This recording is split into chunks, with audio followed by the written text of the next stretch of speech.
75 years celebrating Hagerstown. Thank you very, very much for being here this afternoon. I would like to introduce our Director of Animation Art and Illusion has put a lot of hours into this auction for today. Jim Knott, we have a few words to say, and then we'll tell you how this auction is going to go.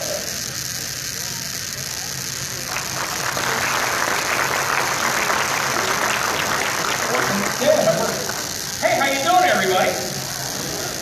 All right, you got to do me a favor. I do a lot of these auctions. I think this is the age of technology. And the very first auction I ever went to for this company 5 years ago, we did $10 million, and there were 3 people in the room.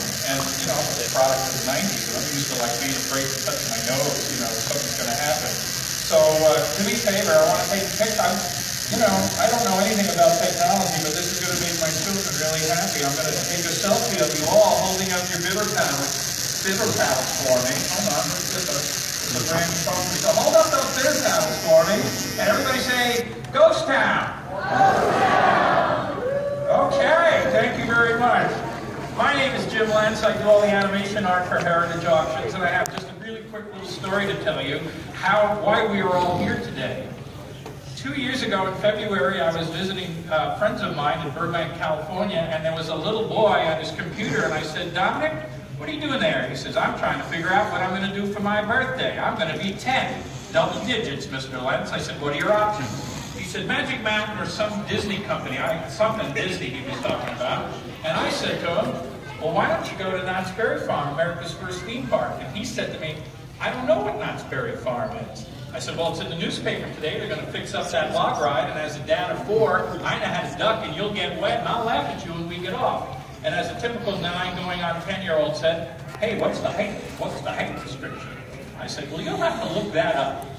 Fast forward 6 months later, I got a phone call from their mother who said, now I live in Florida, I work in Dallas, and by the way, I see my wife not a lot because I'm out here working, and she's in the house today. Give a round of applause for Mrs. Lentz. People in this company didn't believe I had a wife.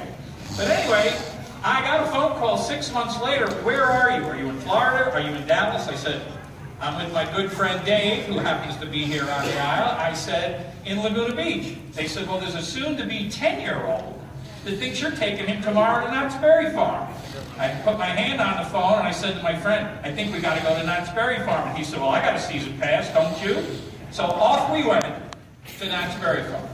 Now my history is not as rich as yours, but in 1976, the very first time I ever got in an airplane to visit my high school buddy, Rick Davis, at 11:20 at night, he convinced me to go on a, obviously there was no ocean in 1976, because I went on some parachute ride that all I did was hold the bar and took me up to the heavens. I don't think I could go on a ride for 2 years after that. I came back in 1983 with my wife, pretty much a newlywed, and there was a thing called the Chicken Restaurant. It was Thanksgiving. It was sold out, but it says, you know, we'll take standbys. We were promptly seated. Turn your phone off, Mr. Lentz. We were promptly seated, and my wife looked at me and said, if I lived out here, I don't think I'd ever cook again. I would be coming here every Thanksgiving. And then I took my oldest children here in the 1990s, and we were promptly robbed on a train, if I recall. So we took young Dominic Rondinella to Knott's Berry Farm, and I noticed an awful lot of things were going on to get ready for the 75th, and I had an idea. This wasn't anybody trying to sell off anything or anybody saying we're going to get rid of our legacy. I wrote a letter. And when I used to work at Disney, we would sell park things to our fans during our Disneyana conventions in the 1990s and our D23 conventions. I said, you know, if you really want to tell the story of this wonderful park, you ought to do an auction celebrating 75 years of Ghost Town. But you should have things from not only Ghost Town, Camp Snoopy, Soak City, Independence Hall, you know, Knott's Scary Farm, Knott's Merry Farm. You should give me something from the amusement park. You should give me some art. We should really tell a story. And it took us about 2 years to find the inventory, and then we all looked at each other one day, and we said, you know, how are we going to photograph this? And we built in the barn, where I met most of you yesterday, a photography studio. That was kind of an interesting story, how to build a photography studio in that barn. Then we had to figure out how we were going to display it, where we were going to display it, and I thank the city of Winter Park for letting us do that beautiful display there.